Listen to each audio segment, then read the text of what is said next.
Hello बच्चों। तो आज अपन इलेक्ट्रिक कैपेसिटेंस को आगे पढ़ते हैं।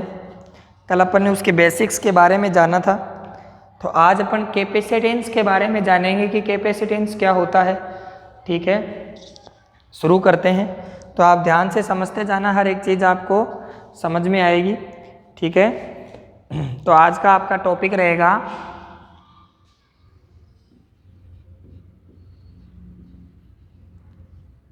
चालक की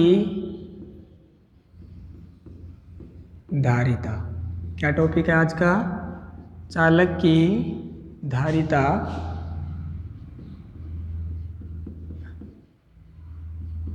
कैपेसिटेंस ऑफ कंडक्टर। चालक की धारिता कैपेसिटेंस ऑफ कंडक्टर। तो बहुत ही अपन ध्यान से सुनेंगे। ठीक है, अब सुनना। आपको पता है कि आपके पास, अपन बिल्कुल बेसिक से शुरू कर रहे हैं। आपके पास एक कोई भी कंडक्टर है जिसकी रेडियस आपने ले रखी है, मान लो कैपिटल आर है। ये एक मैंने समझा रहा हूँ आपको, और ये इसकी सरफेस है। इस पे आपने क्यू चार्ज यूनिफॉर्मली डिस्ट्रीब्यूटेड कर रखा है। ठीक है, ऐसे समझो, पहले इस चालक पे आपका Q1 आवेश था। कितना आवेश था? Q1। तो इसका विभव कितना होगा? V1 इक्वल्स टू के Q1/R। ओके बेटा। अब इसी चालक पे आपने Q1 के बाद में, ये तो पहली स्टेप थी आपकी, अब आपने क्या किया? सेम चालक है वही, ठीक है ना, बस ये केस दूसरा है आपका। इसके ऊपर आपने,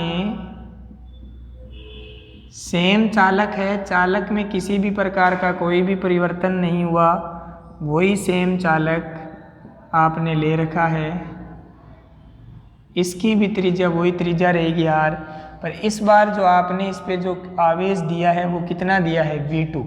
तो ये तो आपका इस चालक का विभव है, और इस चालक के विभव की अगर अब आप बात करोगे तो कितना आएगा? V2 इक्वल्स टू के Q2/R।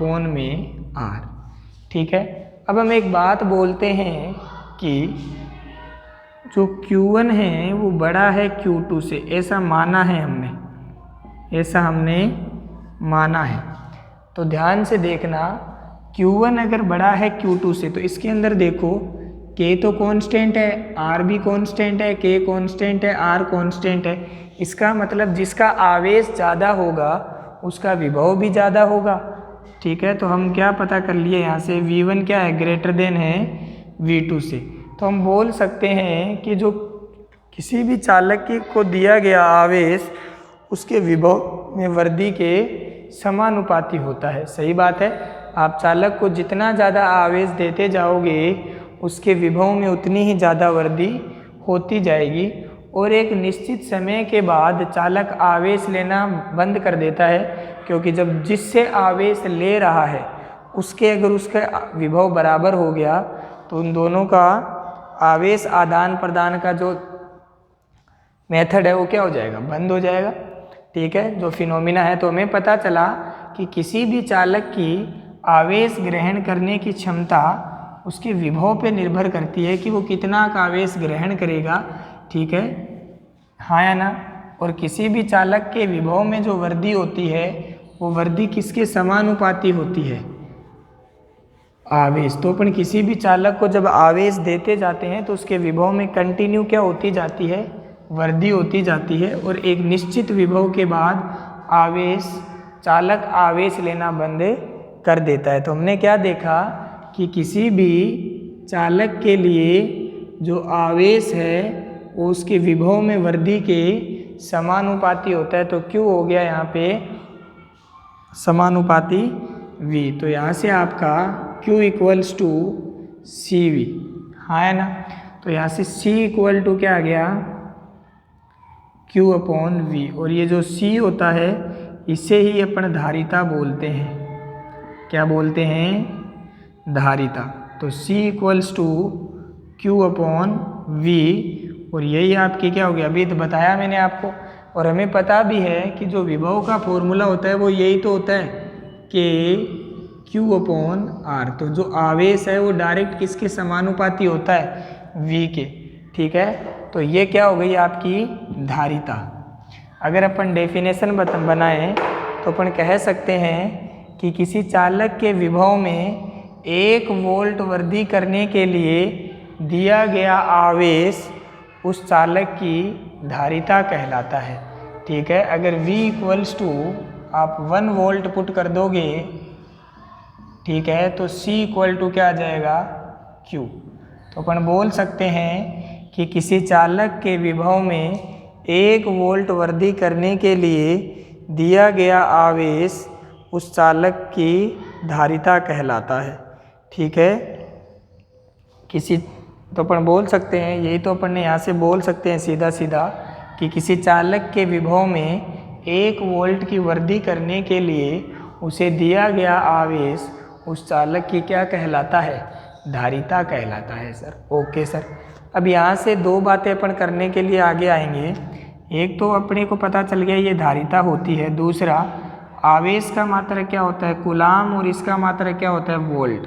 तो इसका मात्रक क्या हो गया, कूलाम पर वोल्ट। इस कूलाम पर वोल्ट को अपन फेरेड भी कहते हैं। क्या कहते हैं, फेरेड। एक अन्य मात्रक जो धारिता का होता है, एक आपने पढ़ा था फेराडे और एक होता है फेरेड। तो धारिता का जो मात्रक होता है वो क्या होता है, फेरेड। क्या होता है, फेरेड। कोई प्रॉब्लम यहाँ तक, धारिता का जो मात्रक होता है वो क्या होता है, फेरेड। कोई प्रॉब्लम यहाँ तक, तो ये बात भी आपको समझ में आ गई होगी।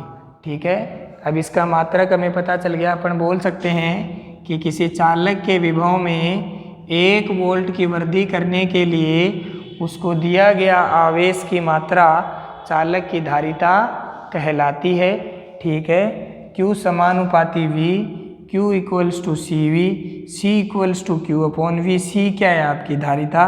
तो अपन क्या, Q का मात्रक कूलाम, V का मात्रक वोल्ट, तो कूलाम पर वोल्ट, और इसे क्या कहते हैं, फेरेड। ठीक है बेटा, और ये अपन ने डेफिनेशन आगे कंटिन्यू करी। अब सेकंड पॉइंट अगर अपन देखेंगे, ठीक है, तो धारिता क्या, किसी भी चालक के आवेश ग्रहण करने की क्षमता को प्रदर्शित करती है। किसको प्रदर्शित करती है, किसी भी चालक के आवेश ग्रहण करने की क्षमता को प्रदर्शित करती है। कौन, धारिता। तो अपन बोल सकते हैं कि एक तो पहला डेफिनेशन तो अपन ने लिख ही ली, दूसरी धारिता किसी चालक के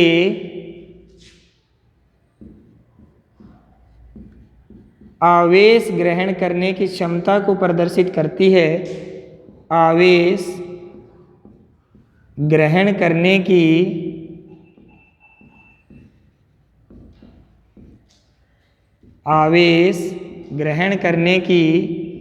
क्षमता को प्रदर्शित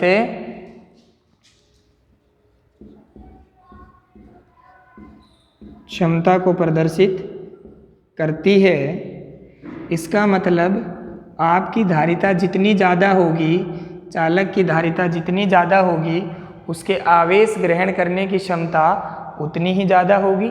सही बात है। जैसे अपन बोलें कि किसी, फॉर एग्जाम्पल, जैसे आपको ऐसे धारिता दे दे, जैसे 5 कूलाम पर वोल्ट, ये धारिता ही तो हो गई। या इसे 5 फेरेड भी लिख सकता है, ज़्यादातर आपको फेरेड देखने को मिलेगा, पर अपन कूलाम पर वोल्ट से समझते हैं। इसका मतलब ये है कि किसी भी चालक को, इसका अगर अपना मीनिंग निकालें इसका, तो इसका मीनिंग क्या है कि किसी चालक को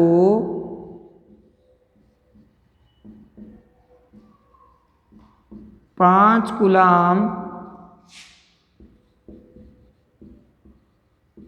आवेश देने पर किसी चालक को 5 कूलाम आवेश देने पर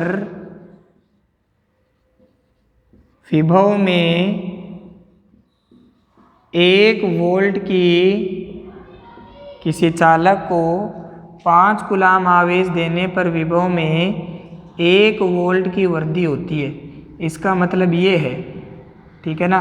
जैसे अगर किसी भी चालक के लिए लिख दे कि उसकी धारिता 7 कूलाम पर वोल्ट है, इसका मतलब क्या है, अगर आप उस चालक को 7 कूलाम आवेश दोगे तो उसके विभव में कितने की वृद्धि होएगी, 1 वोल्ट की, ठीक है। उसी कूलाम आवेश, अगर उसी चालक को आप 14 कूलाम आवेश दे देते हो तो कितने की वृद्धि होएगी सर, 2 वोल्ट की।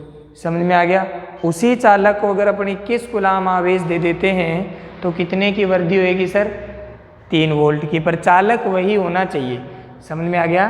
तो धारिता किसी भी चालक के आवेश ग्रहण करने की क्षमता को प्रदर्शित करती है।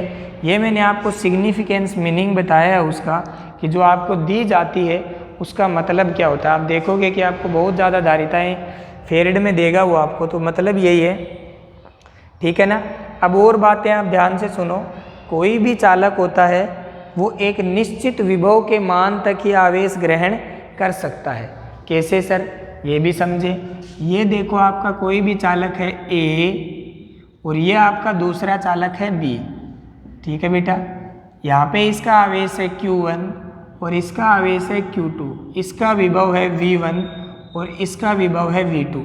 इसने इसको आवेश देना शुरू किया, क्या कर शुरू किया, इसको आवेश देना इसने क्या किया, शुरू किया। अब ये आवेश देता रहेगा देता रहेगा देता रहेगा देता रहेगा। कुछ समय बाद आफ्टर सम टाइम इन दोनों का जो विभव है वो क्या हो जाएगा, बराबर, और कितना हो जाएगा, V।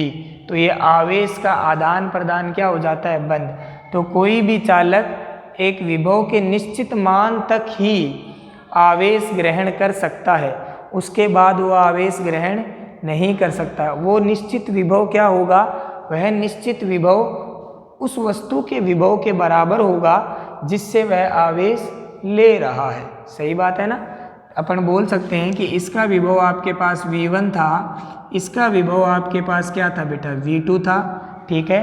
ये आपका चालक A चालक B को कंटिन्यू क्या दे रहा था, आवेश दे रहा था ना। एक निश्चित विभव क्या आया, V, ठीक है, ओके। अब इन दोनों का आवेश आदान प्रदान एक दूसरे से क्या हो जाएगा, बंद हो जाएगा। हमें पता है ये धनात्मक आवेश, ये विभव V2, ये विभव V1, ठीक है। आवेश हमेशा इसको देता गया। अब एक निश्चित समय के बाद इनका आवेश का आदान प्रदान क्या हो जाएगा, बंद। तो ये जो वाला विभव होगा इन दोनों के विभव के कहीं न कहीं बीच में रहेगा आपका। तो चालक एक निश्चित विभव के मान तक ही आवेश ग्रहण कर सकता है, उसके बाद वो आवेश ग्रहण नहीं करता। ये पता है आपको बहुत अच्छे से, ठीक है। अगर ये आवेश इसको दे रहा है, ठीक है, या ये इसको देता, आवेश हमेशा उच्च विभव से निम्न विभव की ओर जाता है, तुम्हें मैंने बता रखा है।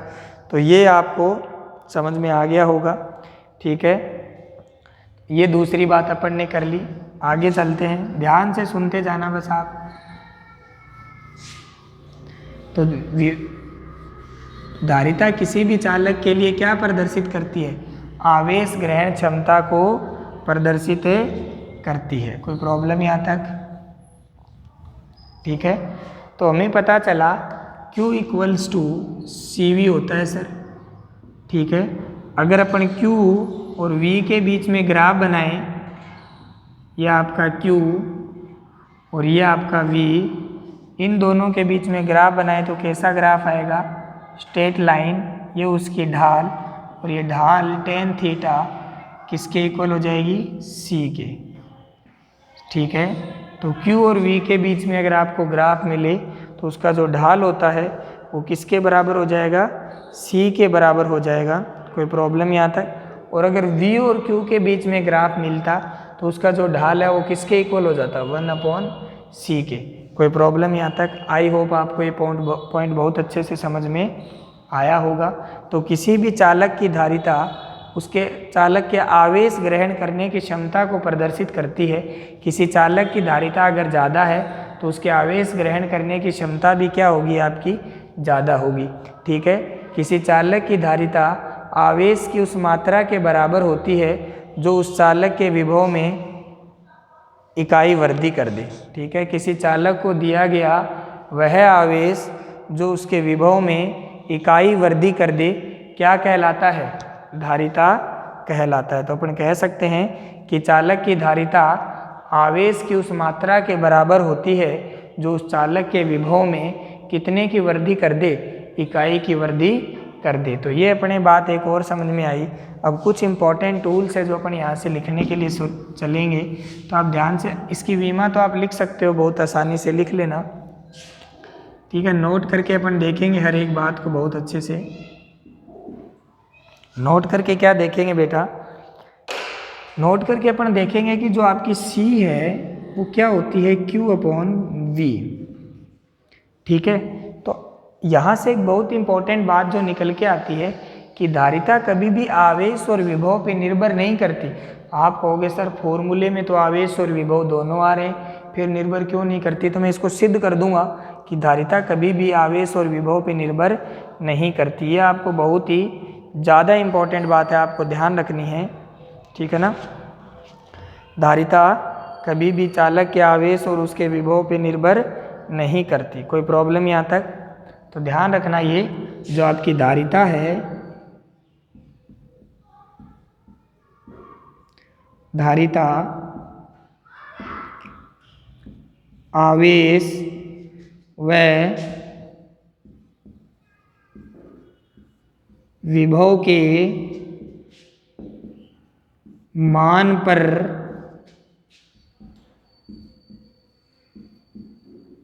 निर्भर नहीं करती, ठीक है। ये आपको ध्यान रखना है, धारिता आवेश व विभव के मान पर निर्भर नहीं करती। तो फिर सिर्फ किस पर निर्भर करती है? धारिता चालक के आकार, आकृति व उसके निर्माण में प्रयुक्त माध्यम पर निर्भर करती है। निर्माण पर प्रयुक्त माध्यम पर निर्भर करती है।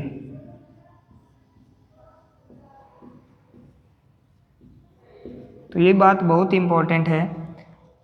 धारिता चालक के आकार, आकृति व उसके निर्माण में प्रयुक्त माध्यम पर निर्भर करती है। ये कैसे हुआ सर? ये मैं अभी सिद्ध कर दूंगा बेटा कि ये कैसे हुआ, ठीक है। तो आपको ये बात ध्यान रखनी है, कभी कभी पेपर में आ जाता है कि कोई भी आपका चालक है, उसके आवेश में 2 कूलाम की वृद्धि कर दी तो उसकी धारिता पर क्या प्रभाव पड़ेगा? तो वो निर्भर ही नहीं करती उस पर, ठीक है ना। तो धारिता किस पे निर्भर करती है? धारिता जिस चालक की आप बात कर रहे हो उसके आकार पे निर्भर करती है, उसकी आकृति पर निर्भर करती है, वह कौन से माध्यम में है इस बात पे निर्भर करती है। ओके बेटा, अपन इसको प्रूफ करेंगे इन दोनों लाइनों को, तो आप ध्यान से देखते जाना। तो ये एक और इम्पोर्टेंट पॉइंट आपके लिए, ठीक है। अब अपन बात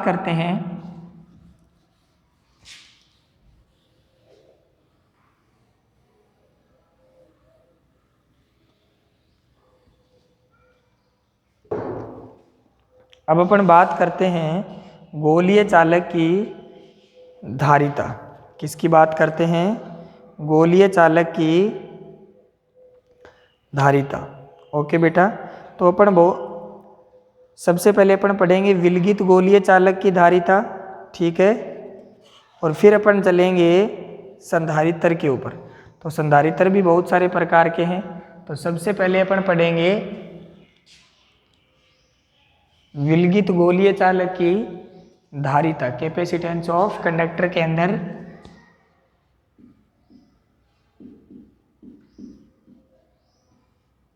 विलगित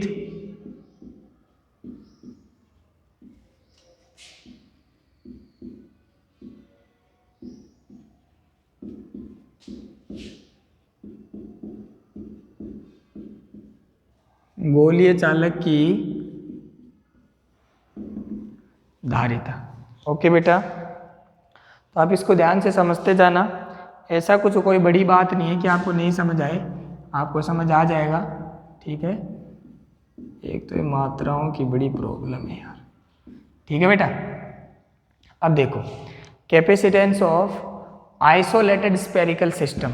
ठीक है ना, हमें विलगित गोलीय चालक की धारिता निकालनी है। ध्यान से देखना, सबसे पहले अपन गोलीय चालक बनाएंगे, आपको यही डेरिवेशन याद हो जाएंगे अगर आप ध्यान से देखोगे तो।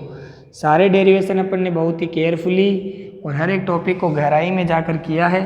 ठीक है, तो ये आपने कोई भी आपके पास विलगित गोलीय चालक है जिसको आपने कितना आवेश दे रखा होगा, कुछ ना कुछ तो आवेश आप दोगे उसको। मान लो उस आवेश की वैल्यू आपने ले ली Q, इसकी जो रेडियस है वो आपने मान रखी है कैपिटल R। ओके बेटा, तो हम जानते हैं कि जो इसकी सतह पे जो विभव होता है वो कितना होता है KQ/R। ओके बेटा, तो यहाँ से अपन क्या लेंगे, हम जानते हैं कि C = QV होता है सर। V की वैल्यू जब अपन पुट करेंगे तो Q/KQ में R, Q से Q कैंसिल, तो C = एक तो पहला फॉर्मूला ये C = R/K। कभी कभी इसके ऊपर डायरेक्ट क्वेश्चन आ जाता है, या अपन इसको ऐसा भी लिख सकते हैं C = K की वैल्यू क्या होती है, थोड़ा मैं लिख देता हूँ आपके लिए। जो आपकी K की वैल्यू होती है वो क्या होती है 1/4πε0। इसको तो अपन बहुत अच्छे से जानते हैं, तो R/1/4πε0, 1/4πε0 ऊपर जाएगा तो C = क्या बन जाएगा 4πε0 R। ये किसकी धारिता है, गोलीय चालक की। किसकी धारिता है, गोलीय चालक की धारिता है। कोई प्रॉब्लम यहाँ तक। अब देखो आगे, अगर अपन अन्य माध्यम की बात करें, ठीक है, अन्य माध्यम की बात करें तो C मीडियम आएगा, तो 4πε0 की जगह क्या आएगा εr। तो C मीडियम = εm को अपन क्या लिख सकते हैं ε0 × εr। तो C मीडियम = 4πε0 × εr। इसको अपन क्या लिख सकते हैं, C मीडियम = 4πε0 ×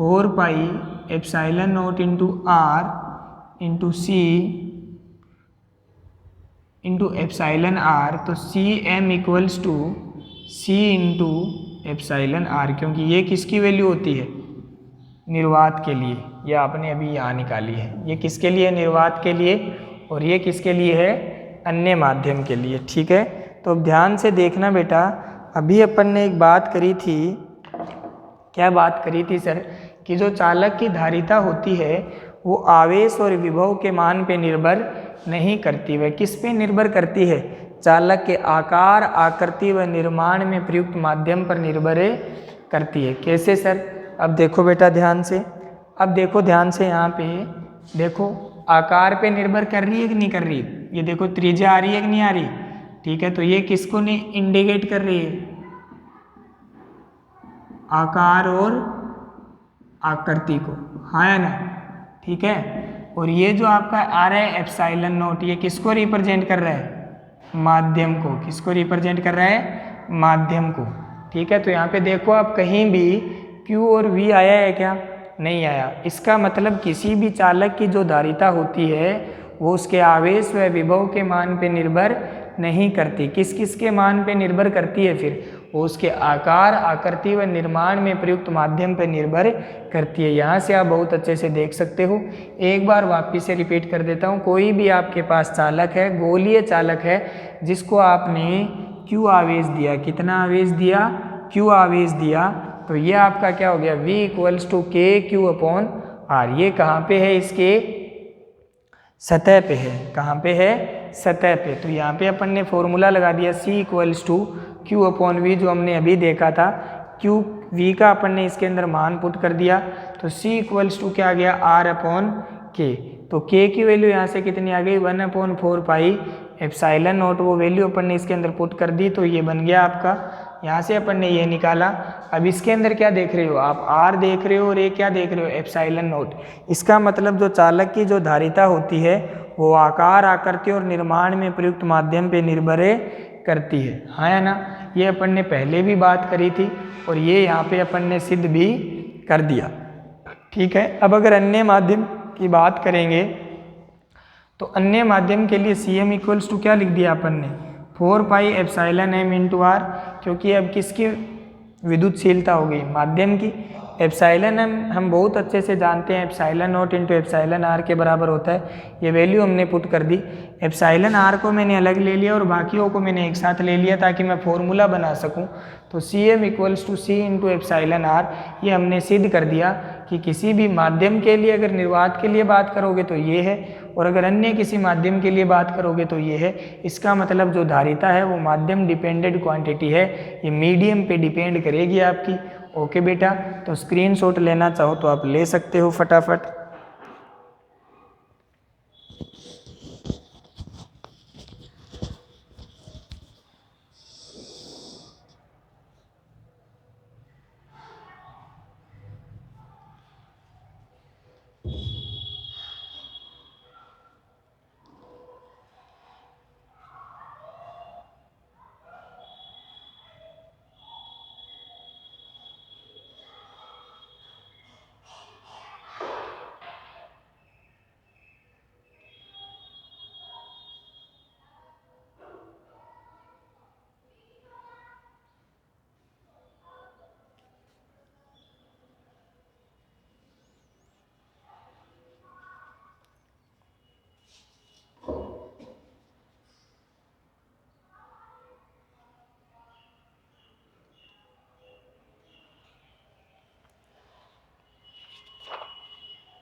स्क्रीनशॉट ले लिया होगा बेटा, आगे बढ़ते हैं,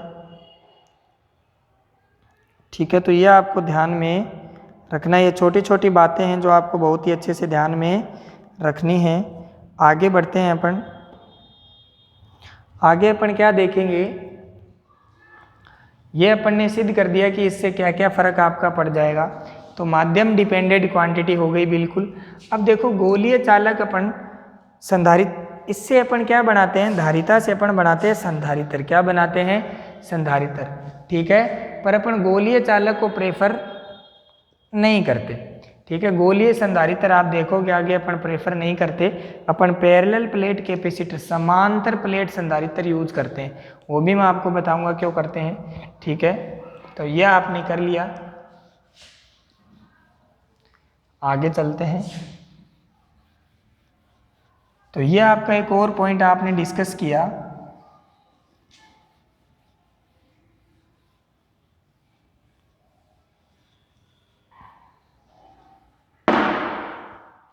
अब अपन बात करते हैं कि किसी भी चालक की जो धारिता होती है उसको कौन कौन सी जो चीज़ है वो इफ़ेक्ट करती है, ठीक है।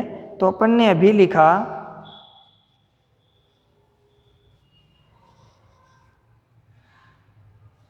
ठीक है।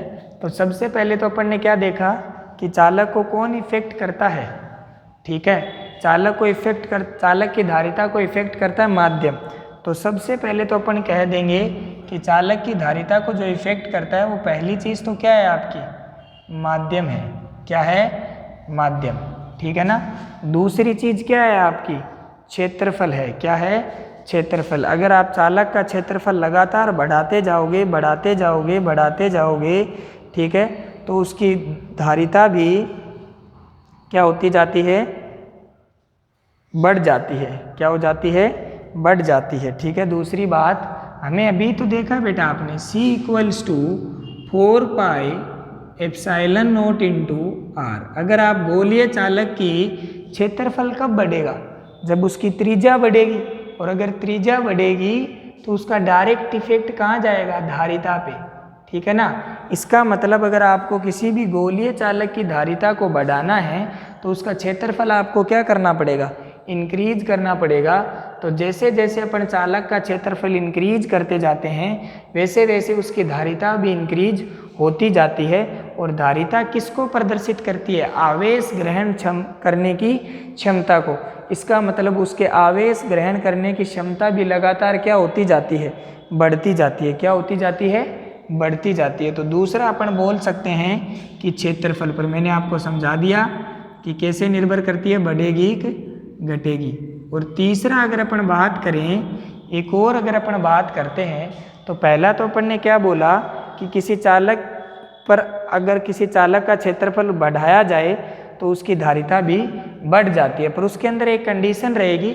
उसका क्या रखना है आपको, आवेश को नियत रखना है। किसके आवेश को, उस चालक के आवेश को नियत रखते हुए ये सारे काम अपने को करने हैं। ठीक है। अब तीसरी बात करते हैं, एक आपके पास क्या है, ये आवेशित वस्तु है। एक आपके पास है आवेशित वस्तु और एक आपके पास है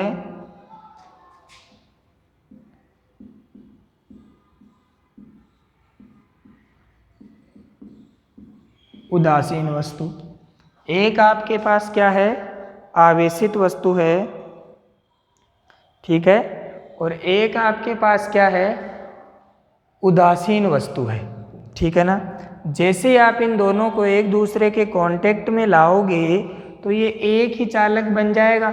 एक ही चालक बन जाएगा तो क्या बढ़ गया, इसका क्षेत्रफल बढ़ गया, और क्षेत्रफल बढ़ गया इसका मतलब इसकी धारिता भी बढ़ गई। तो ये आपको ध्यान रखना है कि एक तो वो माध्यम पे डिपेंड करता है, एक क्षेत्रफल पे डिपेंड करता है।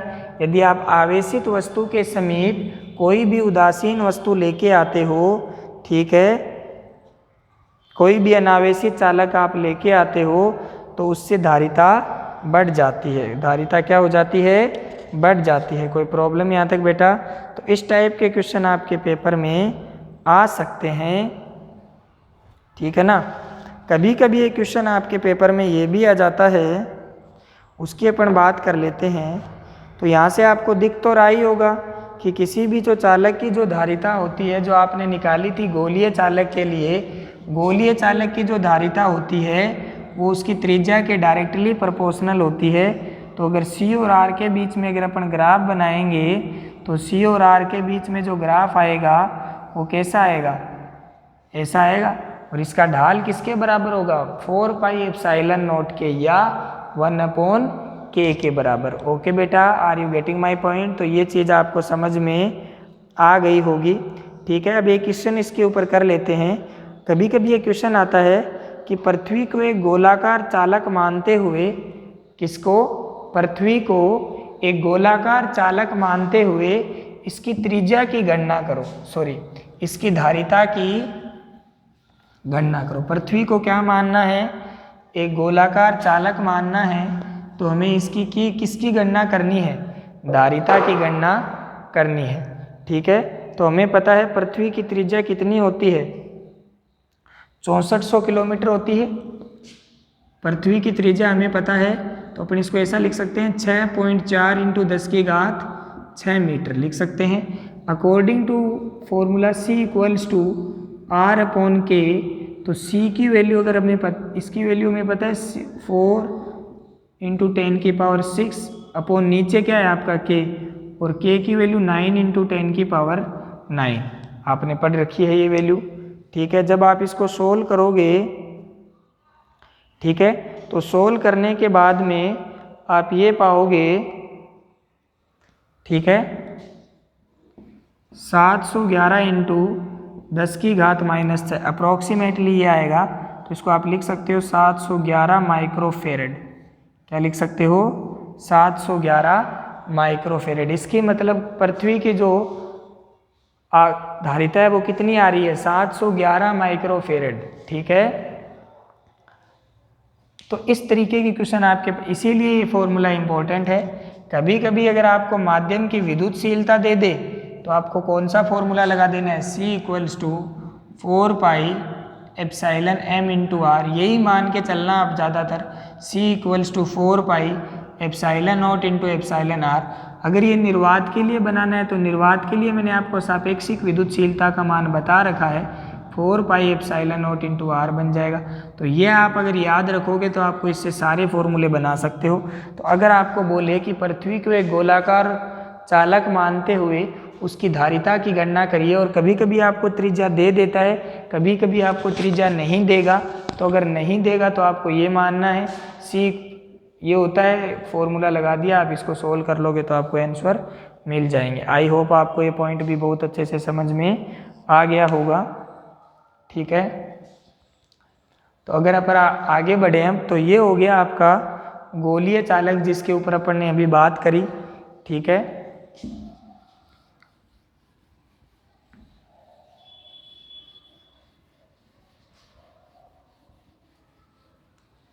तो ये किसी भी चालक की धारिता के बारे में अपन ने सारी बातें कर ली।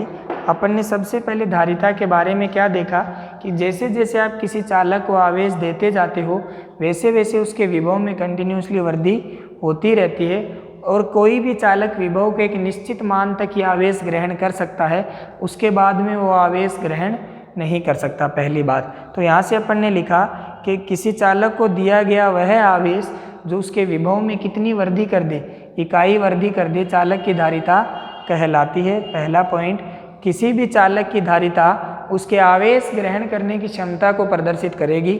अगर किसी चालक की धारिता ज़्यादा है, इसका मतलब हमें उसके आवेश ग्रहण करने की क्षमता भी क्या है, ज़्यादा है। ठीक है, आवेश ग्रहण करके करता क्या है, धारिता से अपन बढ़ाएंगे संधारित्र। क्या बनाएंगे, संधारित्र। और संधारित्र एक ऊर्जा संचित करने की युक्ति होती है।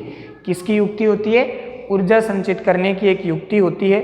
और उस ऊर्जा संचित वो किसके माध्यम से कर रहा है, धारिता।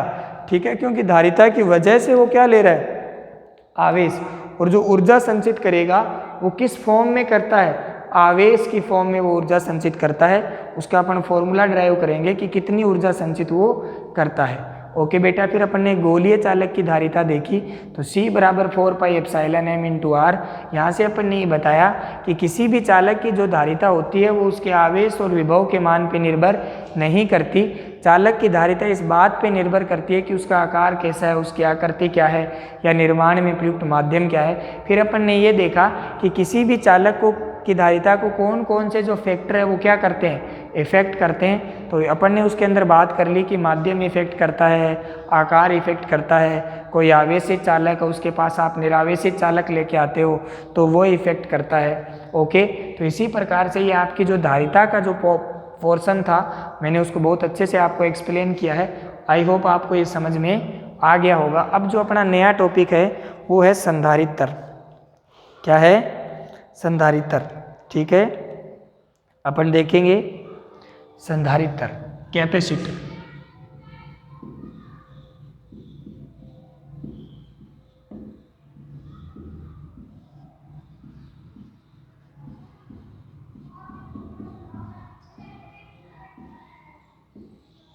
कैपेसिटर। ठीक है, अब संधारित्र क्या, संधारित्र एक युक्ति होती है जो ऊर्जा संचित करने के काम में आती है। मैं आपको बार बार बता रहा हूँ, संधारित्र एक ऐसी युक्ति होती है जो किसके काम करने के काम आती है, ऊर्जा संचित करने के काम में आती है। समझ में आ गई बात? Yes sir. दूसरी बात, जब आप संधारित्र बनाते हो तो संधारित्र एक ऐसी डिवाइस होती है, अभी आपने क्या कहा कि जो धारिता है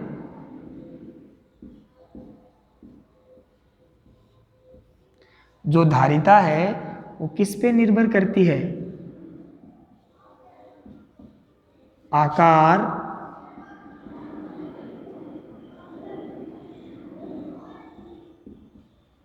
आकृति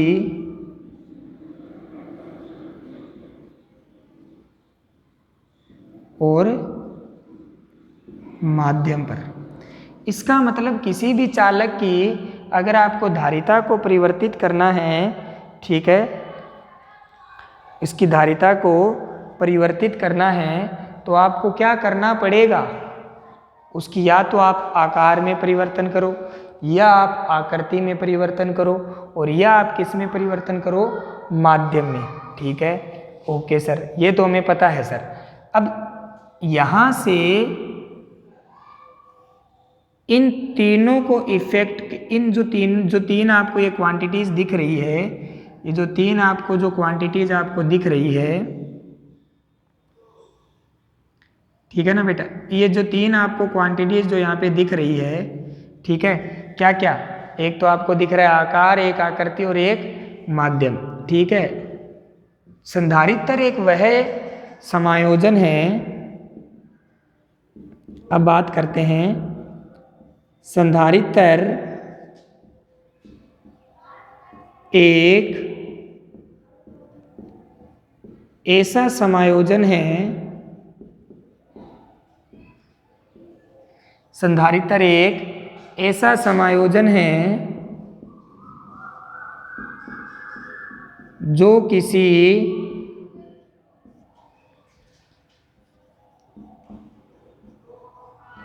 चालक के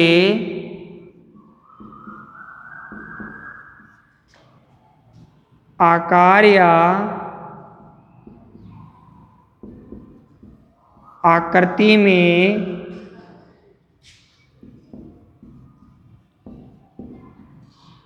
परिवर्तन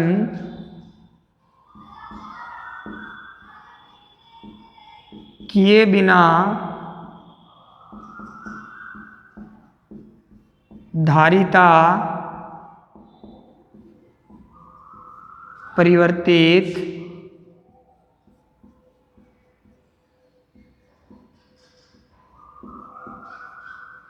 कर सकता है। तो देखो कितनी प्यारी चीज हो गई।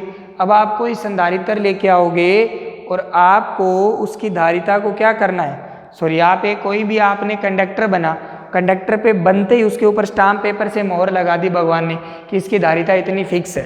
आपको क्या करना है, उसकी धारिता को क्या करना है, परिवर्तित। तो अब तो परिवर्तित आप तो कर नहीं सकते क्योंकि ये तो मोहर भरवा के आया है। ठीक है, अब आपको क्या करना पड़ेगा, तो अपन ने एक ऐसी युक्ति बनाई जिसकी सहायता से अपन उसकी आकृति में, उसके आकार आकृति में परिवर्तन किए बिना, ठीक है, उसकी धारिता को कम और ज़्यादा कर सकते हैं। ठीक है, अब ऐसा करते क्यों है सर, ऐसा इसलिए करते हैं बेटा ताकि अपन पर्याप्त मात्रा में, अब अपन धारिता परिवर्तित करेंगे। अब धारिता परिवर्तित करने का मतलब क्या है, यहां से देखो आप, एक से एक कड़ी जुड़ी हुई चलती है। मैं ऐसे ही समझा रहा हूं आपको, ये बेसिक है, बहुत काम आता है। संधारित्र एक ऐसा समायोजन है जो किसी चालक के आकार आकृति में परिवर्तन किए बिना धारिता परिवर्तित कर सकता है। तो सर संधारित्र ऐसा क्या करेगा कि ये बिना कुछ किए कर देगा, तो संधारित्र क्या करेगा, विभव के मान में परिवर्तन करेगा। किसके मान में परिवर्तन करेगा, विभव के मान में। ठीक है ना, संधारित्र किसके मान में परिवर्तन करेगा, विभव के मान में। विभव के मान को वो क्या करेगा, कम करेगा। क्या करेगा, कम। अगर विभव के मान को वो कम करेगा तो धारिता के मान को वो क्या करेगा, बढ़ाएगा।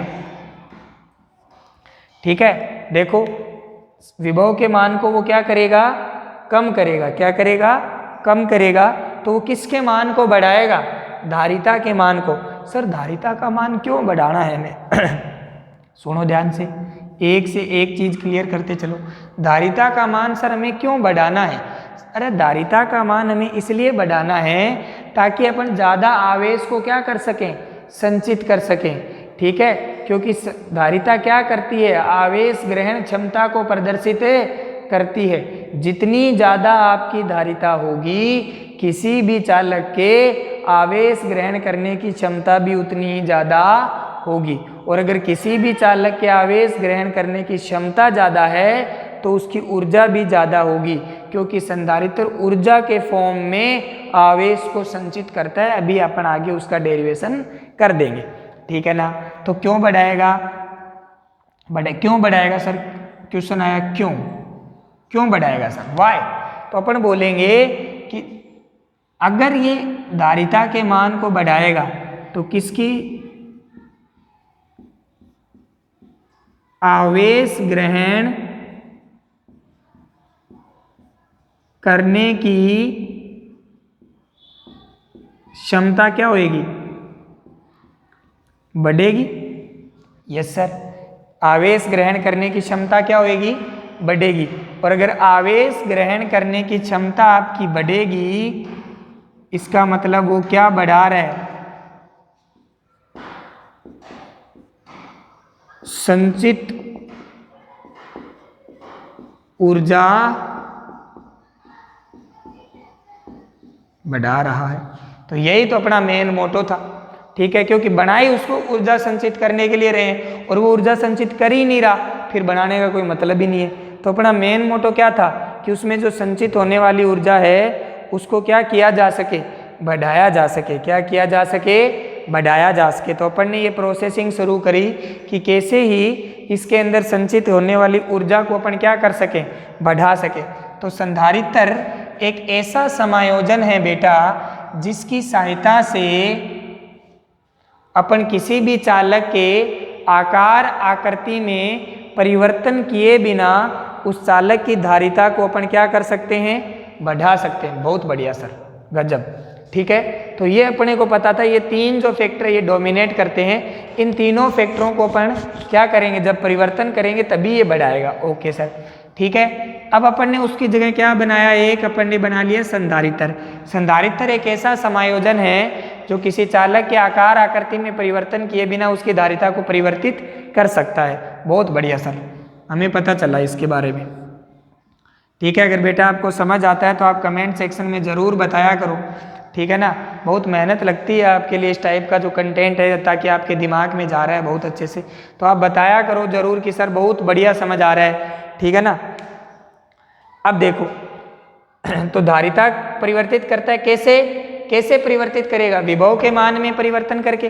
विभव के मान को कौन परिवर्तित करता है, संधारित्र। समझ में आया ना, संधारित्र करता है। कैसे करता है, इसका भी ऑपरेशन कर देंगे, टेंशन मत लो आप, ठीक है। कैसे परिवर्तन करता है, विभव के मान में परिवर्तन करके। क्या करेगा, उसको कम। क्या करेगा, कम। अगर ये कम तो ये बढ़ी, हाँ है ना, ये बढ़ी कि नहीं बढ़ी, बढ़ी सर। और ये अगर बढ़ी, ठीक है, तो ये क्यों बढ़ी, आवेश ग्रहण करने की क्षमता बढ़ाने के लिए बढ़ी। किसके लिए बढ़ी, आवेश ग्रहण क्षमता बढ़ाने के लिए बढ़ी। और अगर आवेश ग्रहण करने की क्षमता बढ़ी तो उसकी संचित ऊर्जा भी बढ़ी। यही तो हमारा मेन मोटो था, क्योंकि हम बनाए उसको किसके लिए रहे हैं, ऊर्जा संचित करने के लिए। संधारित्र एक ऐसी युक्ति है जो ऊर्जा संचित करने के काम में आती है। तो ये हमने इसके ऊपर पूरा इसका ऑपरेशन कर दिया। इसका आप स्क्रीनशॉट ले लीजिए बेटा, लेना चाहो तो, नहीं लेना चाहो तो आप जानते होंगे, फिर आपको ज़रूरत नहीं है।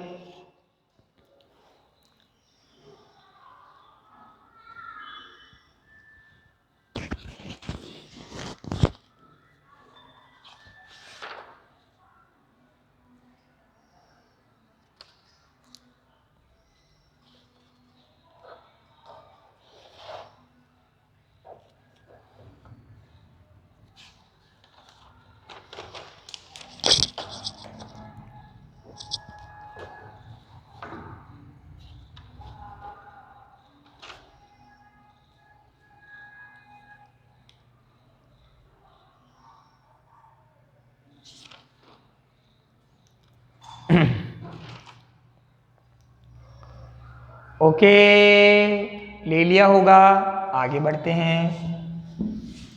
अब संधारित्र के ऑपरेशन की तरफ बढ़ते हैं कि ये बढ़ता कैसे है, ठीक है ना। तो ध्यान से देखते जाना बस। अब आप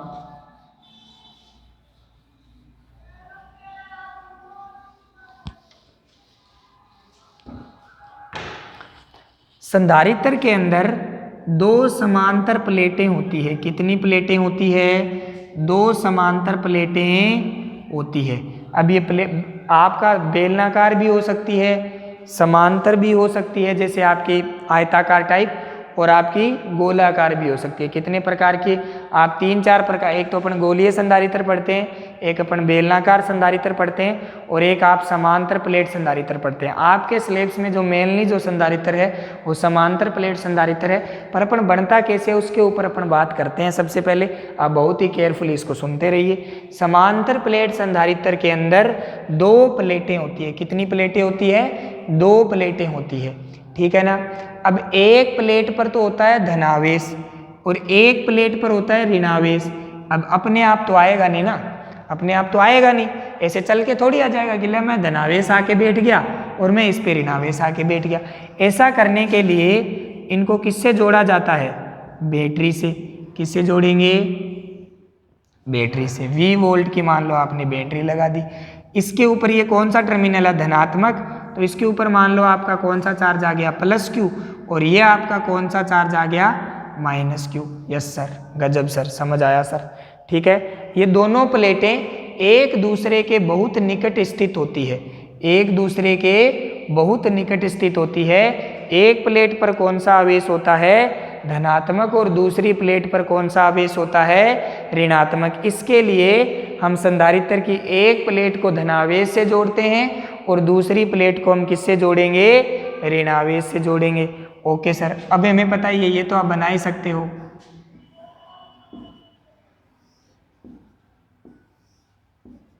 ये तो अपन बहुत अच्छे से बना सकते हैं, ठीक है। ये अंदर आ गई सर, अंदर तो होते ही नहीं है, तो भाई लो भाई,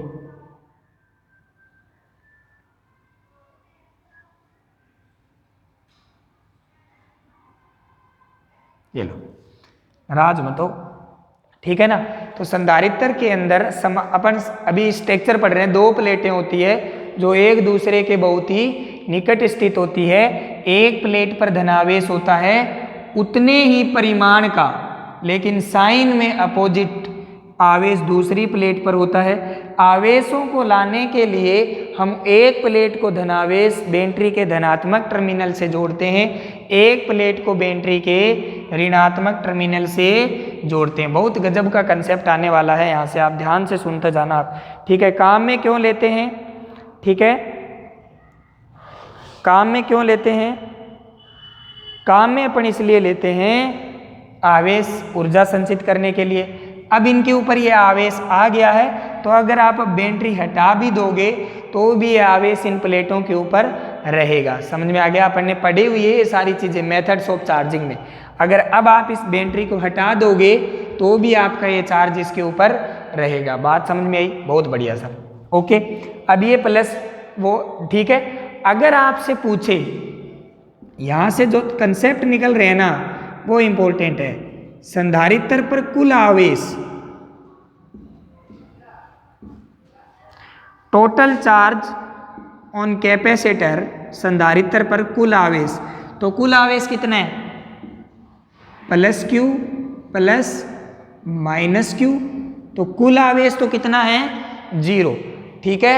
और अभी चेंज होता है सेंटेंस, संधारित्र पर आवेश, ठीक है। जब संधारित्र पर आवेश की बात करें तो किसी एक प्लेट पर आवेश के परिमाण के बराबर, किसी एक प्लेट के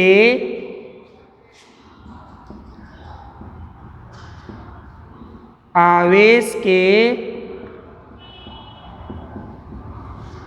परिमाण के बराबर, मतलब कितना? Q, ठीक है ना।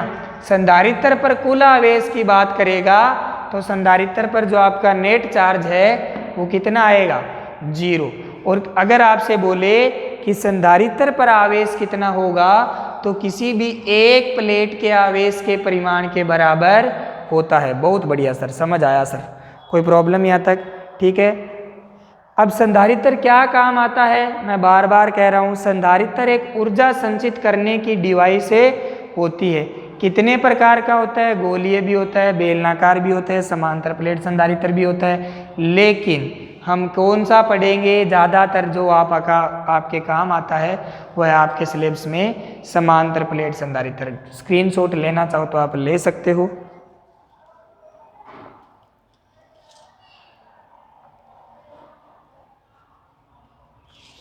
ठीक है बेटा, ये हो गया। ठीक है, अब आपसे बोल दे कि संधारित्र की धारिता, तो मैंने आपको पहले ही बताया था संधारित्र की धारिता निर्माण में प्रयुक्त माध्यम पे निर्भर करती है, आकार पे निर्भर करती है, आकृति पे निर्भर करती है। एक छोटी सी चीज आप और ध्यान रखना यहाँ से, इन प्लेटों के बीच में कितनी दूरी है, इस बात पे भी संधारित्र की धारिता निर्भर करेगी। समझ में आ गया? इन प्लेटों के बीच में कितनी दूरी है, इस बात पे भी संधारित्र की धारिता निर्भर करेगी। ये भी अपन प्रूफ करेंगे, कोई टेंशन की बात नहीं है। तो ये आपने स्क्रीनशॉट ले लिया होगा। आई होप आपको पूरा मैटर, पूरा कंटेंट बहुत अच्छे से समझ में आ रहा है। अच्छे से समझ में आए तो ठोकना लाइक और कमेंट सेक्शन में ज़रूर बताना कि सर बहुत बढ़िया समझ आया। ठीक है, और बात करें अपन इसके बारे में, दो टाइप के आप साइन देखोगे, एक ऐसा साइन देख लेना और एक ऐसा। ये होता है समांतर प्लेट संधारित्र। कैसा होता है? समांतर प्लेट। पर यहाँ पे एक ऐसा लग जाता है, इसका तो मतलब होता है नियत धारिता है इसकी। नियत धारिता का संधारित्र। और ये कौन सी धारिता का है?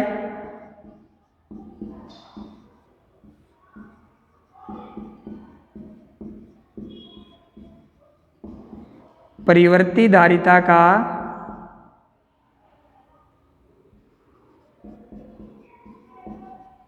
संधारित्र। तो इस टाइप से भी आपको ये ध्यान में रखना है। ठीक है बेटा, तो ये आपके संधारित्र के ऊपर जितनी भी अपन बातें करी है, ये सारी बहुत बहुत इंपॉर्टेंट है। आई होप आपको हर एक बात समझ में आई होगी। तो आपसे ये गुजारिश है, गुजारिश ही कर सकते हैं, ठीक है, कि जब आपको समझ में आए तो वीडियो को लाइक किया करो और कमेंट सेक्शन में ये ज़रूर बताया करो बेटा कि आपको समझ आ रहा है नहीं आ रहा। Okay, thank you, all the very best.